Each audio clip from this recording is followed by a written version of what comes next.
স্ত্রীর লক্ষ্মীর ভান্ডার থেকে 1000 টাকা হাতানোর জন্য স্বামীকে মারধর করলো স্ত্রী।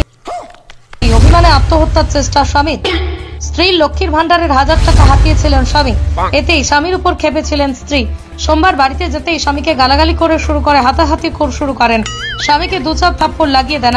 और अभी तो रुको, क्लाइमैक्स अभी बाकी। ভাতা তুই ভাতার মতো থাকবি, বেশি বাড়ার চেষ্টা করিস না। 1000 টাকা নিয়ে ভদ্র মতো দেবো, না তোর বাড়ির ভাত বলে খরে যাবে। তো হ্যালো গাইস, আজ আবার চলে এসেছি তোমাদের সামনে নতুন নিজের খবর নিয়ে। তোমাদের এগ্রি পাওয়া যাচ্ছে পাঁচ পায়ে স্বামী স্ত্রীর মধ্যে খুব ভয়াবহ কার্গিল যুদ্ধ লাগিয়েছে। বউয়ের 1000 টাকা স্বামী নিয়ে যে কি করলো, চলো কুমোর থেকে যা শুনে। তোমরা দেখেছেন বন্ধু নিউজ, সাথে দেখেন পাশে আছি। ক্যামেরাম্যান ক্যামেরা ঘুরাও। शाबाश बेटा। 1000 টাকা ভদ্র মতো আনি দেবো, নাহলে তুই টাকা না পাং তুই করতে দিয়ে মরিস, নাহলে তোর খবর খারাপ আছে। আচ্ছা তোমার বউ যে তোমাকে ডাঙাল, কি কারণে ডাঙালি ব্যাপারটা আমার এখানে কও। আর কি কমো, 1000 টাকাটা নিছো, 1000 টাকা লক্ষ্মীর ভান্ডারে 1000 টাকাটা নিছো, ওইটার জন্য একটা থরি একটা ধুমাইল ডাংটা হয় না। ডাংটা তোমার সেতে দেওয়া হলে সেতে মইয়া থাকিম না, এই বাড়ি সেই ডাংটা আইছে।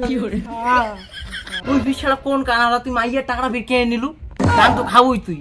মদ খাওয়ার টাকা ছিল না, তাই এলা কি করি, মেলা মদ খাওয়ার নাগে টাকাটা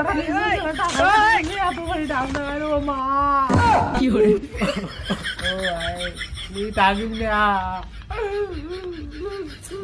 তো বৌদি, তোমাদের দাদা যে এত বড় ডাং ডাঙালেন 1000 টাকার জন্য লক্ষ্মী ভান্ডারের টাকা নিচে দেখিয়ে তোমাকে ফির ডাঙালেন এত বড় ডাং। ওই ডাংটা হয় না, ওগুলা যদি টাকা না পাং সারাদিনটাই মুই ডাঙাই। আর তোমাদের ডাং না চান তাহলে থেকে পালান কি করে।